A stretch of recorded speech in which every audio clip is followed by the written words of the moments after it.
200 वर्ष जो माने भारत वर्ष को शासन कले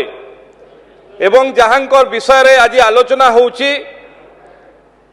टी रेभेन्सा अनेक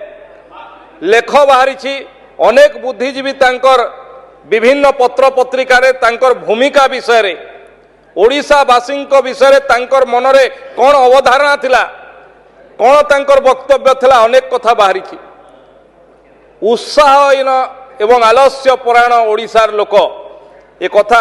देश काल पात्र रे लेखक जेपी दास उल्लेख करथिले एवं नौंक दुर्भिक्षा को परिस्थिति रे घटिथिला एवं से समय रे किए दायी जो नर हत्या हैला सेथिरे किए दायी थिला एवं 200 वर्ष जो माने शासन कले तांकर नारे नामित है कि गोटे विश्वविद्यालय रहिबो जो ओडिशार इतिहास महान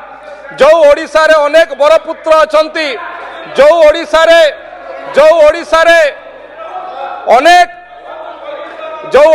अनेक बरपुत्र अछंती जो ओडिशार इतिहास महान जो ओडिशार इतिहास को आज भारत वर्ष कण विश्व दरबार अवलोकन करछि से ओडिशार बरपुत्रंक नारे नामित करिवा कथा याकू अनेक बुद्धिजीवी स्वीकार करछंती एवं वितर्क होउछि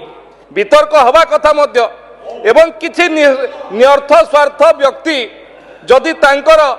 कौनसी विदेशी शासन को आज भी मानसिकता भाव रे ग्रहण करुथिबे विदेशी शासन रो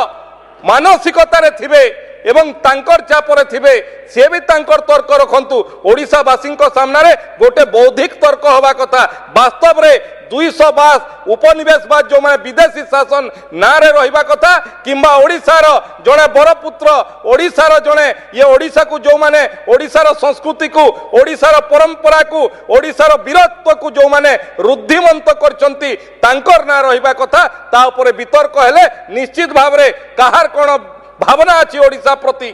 काहार कोन भावना अछि ओडिशा प्रति निश्चित भाव रे ता प्रतिफलित